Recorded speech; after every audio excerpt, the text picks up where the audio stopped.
Buonasera e benvenuti a questa nuova puntata dell'Analisi. Cominciamo questa nuova settimana parlando di tasse, imposte vecchie, nuove, quelle in arrivo, la situazione dei conti del Comune di Olbia. In studio con noi c'è il Presidente della Commissione Bilancio in Consiglio Comunale, Gianni Urtis. Benvenuto all'Analisi. Grazie, buonasera a tutti. Allora, avete appena fatto i conti sull'IMU, la tassa, l'imposta sulla casa, l'incasso totale è stato di circa 29 milioni di euro. Esatto. Pochi, 4, arrivano dalla prima casa, se non dico male, il resto dalle seconde case.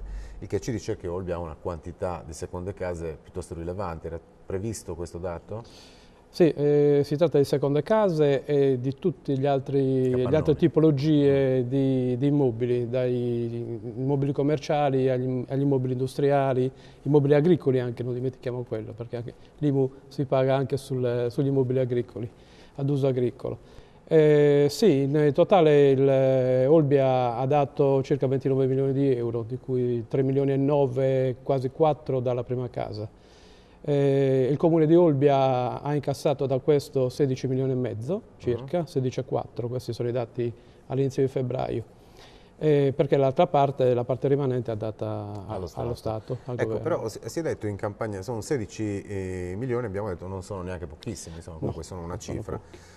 Ma se, come qualcuno ha detto in campagna elettorale, questa IMU per la prima casa dovesse essere abolita, che conseguenze ci sarebbero per le casse comunali? Beh, che avremo sicuramente 4 milioni in meno di entrate e sommate alle altre mancate entrate, perché da quest'anno il Comune di Olbia non riceverà dallo Stato più nessun accreditamento. Il problema non è da poco, insomma. Il governo, eliminando l'IMU sulla prima casa, dovrebbe trovare delle soluzioni diverse per poter finanziare i comuni. Facendo due calcoli, gli olbiesi hanno versato in media 237 euro a testa per la prima casa, no? Esatto. E 421 per la Sulle seconda. altre immobili, sì. È comunque un sacrificio importante vista la Certo. situazione di crisi. Glielo chiedo così a bruciapelo, ma lei è d'accordo sulla tassazione della prima casa? Io personalmente non sono d'accordo, nel senso che la prima casa comunque è giusto che venga ritenuta un bene quasi indispensabile, diciamo. Poi in Italia soprattutto, dove la casa è stato sempre un obiettivo della famiglia, culturalmente è una cosa importantissima. Il problema è che le leggi che si sono susseguite negli ultimi 3 anni hanno impoverito talmente gli enti locali, i comuni, che non hanno trovato soluzione migliore che chiedere ancora altri soldi ai cittadini, i governi che si sono succeduti. E non solo l'ultimo governo, tengo a precisare. Certo. Come vi state orientando per il futuro? Mettiamo caso che l'IMU rimanga. Sì. Pensate di rivedere le tariffe e gli scaglioni? Ma con l'ultima legge che era stata fatta, la legge finanziaria, chiamiamola così, c'è stata una modifica sostanziale dell'IMU, nel senso che allo stato attuale la modifica principale che è stata portata è che hanno suddiviso gli immobili di tipo industriale dagli altre tipologie di immobili.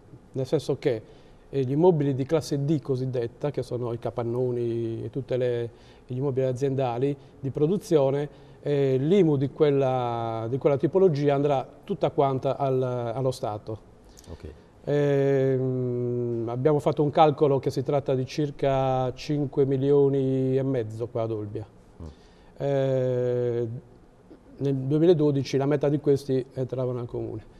Tutta l'altra parte, prima case, seconde case, immobili commerciali, immobili agricoli, dovrebbero rimanere ai comuni. E cosa farete con la tariffa? Se questo rimane, lo stato delle cose, noi stiamo facendo così delle prove per vedere se riusciamo in qualche maniera a modificare le aliquote sulle varie tipologie di immobile. A ribasso, immagino.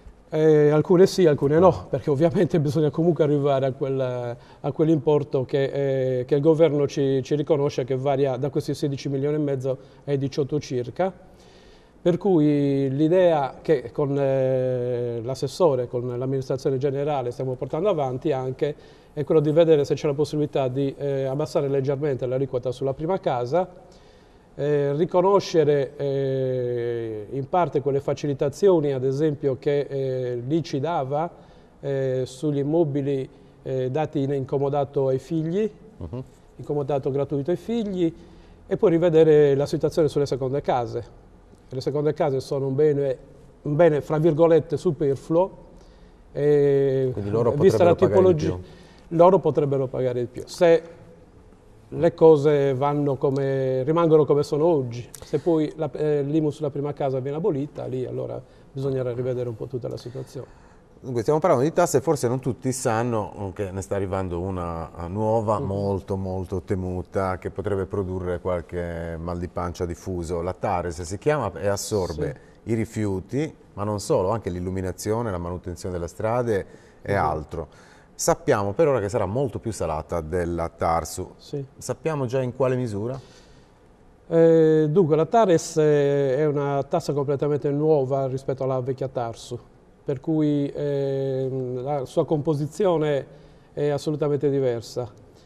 Ad esempio nella TARSU c'era un contributo ex ECA, non so se vi è mai capitato di vederlo. Ex ECA. Ex ECA, sì, l'ente... Mi è sfuggito. Esisteva anche quello, ancora per legge ovviamente. Quello viene completamente abolito. E qui ci crea un problema, perché quella è una parte di introito che rimaneva al comune. Quindi Quanto potrebbe costare in più rispetto alla vecchia TARSU, per far capire ai cittadini un po' di che si parla? È abbastanza complicato dare un importo, perché le variabili sono tantissime. C'è una forbice sulla quale si può ragionare? Dipende addirittura dal numero dei componenti del nucleo familiare. Quindi più si è, più si paga? Più si è, più si paga. E questa è una cosa che non è sicuramente simpatica, perché solitamente i nuclei familiari costituiti da più persone hanno quelle che hanno più difficoltà effettivamente. Quindi un'altra legge azzeccatissima. Come all'interno, diciamo, delle tipologie commerciali o industriali c'è tutta una serie di differenziazioni che ad oggi non ci consente di dare nessun tipo di importo plausibile. Ecco. A luglio comunque si dovrebbe sapere. Sì, la prima rata dovrebbe essere luglio, se ci arriverà a sorpresa. Se permane ancora quella legge che l'ha istituita, poi con le modifiche che sono state fatte. La domanda sorge spontanea: se questa tassa ingloba tutti questi altri servizi, ci si chiede, ma finora che cosa abbiamo pagato, insomma, con le tasse? A che cosa servono? Allora, le tasse servono a fare in modo che il comune renda quei servizi che il cittadino chiede, che il comune deve rendere, per mantenere in piedi la struttura amministrativa.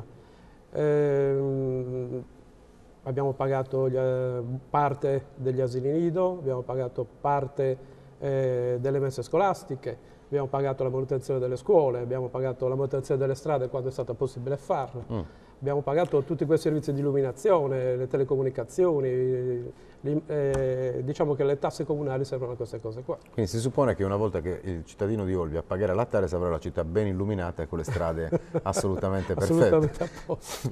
Staremo a vedere. Sarà. Senta, ci vorrà un po' di tempo probabilmente. Non potete spendere a causa del patto di stabilità, come tutti gli altri comuni. I trasferimenti anche per Olbia sono stati tagliati. Insomma, si va avanti chiedendo nuove tasse, ma a quanto può andare avanti questo tipo di situazione? L'amministrazione ha fatto una scelta che è stata chiarita più volte, credo che sia chiara a tutti quanti. L'imposta che finanzia la spesa corrente del comune è soprattutto l'IMU. Senza l'IMU il comune non può fare tutti quei servizi, dare tutti quei servizi che deve dare. La TARES servirà unicamente, e per legge deve essere un'imposta che copre il 100% dei costi, unicamente a pagare i costi, come dicevamo prima, della raccolta della nettezza urbana, e in più c'è una quota che è pari a 30 centesimi a metro quadro, che andrà a coprire tutti gli altri costi. Noi non abbiamo nessuna intenzione di aumentare le imposte, perché questa è la nostra linea politica. Tutto ciò che purtroppo siamo costretti a fare ci viene dalle leggi nazionali e questa è la tragedia in cui viviamo in questo momento. Peserà anche il fatto che l'appalto sui rifiuti costa di più e quindi ovviamente va pagato di più anche dai cittadini? Purtroppo peserà sì, perché comunque quel milione circa in più all'anno che dovremmo versare per avere il servizio dovrà essere distribuito ovviamente nelle varie tipologie di attività e ovviamente sulle famiglie. Quindi diciamo che in ogni caso, anche se avessimo avuto la vecchia TARSU, avremmo comunque pagato di più. L'aumento ci sarebbe comunque stato, certo.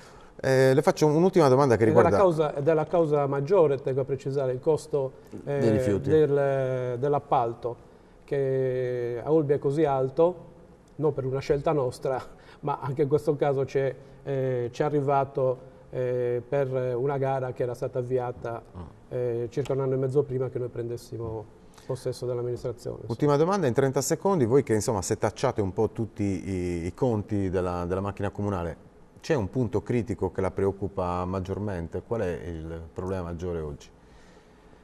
Diciamo che è stato avviato tutta una revisione delle spese e dei costi. Molti sono stati già tagliati. Oggi credo che dobbiamo approfondire, visti i tagli che avremo nel 2013, che ammontano solamente per quanto riguarda i contributi che ci dava lo Stato a 3.300.000 euro. Dobbiamo approfondire quel lavoro di spending review, come si suol dire oggi. Probabilmente bisogna rivedere alcune parti dell'organizzazione della macchina amministrativa, alcune sono già state riviste, abbiamo rivisto numerosissime utenze sia di tipo elettrico che telefonico, con dei cali nei costi anche abbastanza sostanziosi. Purtroppo siamo già ridotti molto all'osso. Tengo a ricordare anche che il comune di Olbia è sottodimensionato come numero di dipendenti rispetto al numero di abitanti. Certo. Siamo notevolmente sotto la media nazionale, per cui... Si continua a raschiare, insomma. Sì, dobbiamo purtroppo raschiare, stiamo consumando proprio il fondo della pentola giorno per giorno, devo dire. Ed è un lavoro improbo e complicatissimo da mandare avanti, quest'anno in maniera particolare. Insomma sarà un anno difficile anche questo. Credo che il 2013 sarà l'anno più difficile in assoluto. Sì. Grazie per aver partecipato all'analisi, Gianni Urtis, buonasera a voi, ci risentiamo domani con una nuova puntata.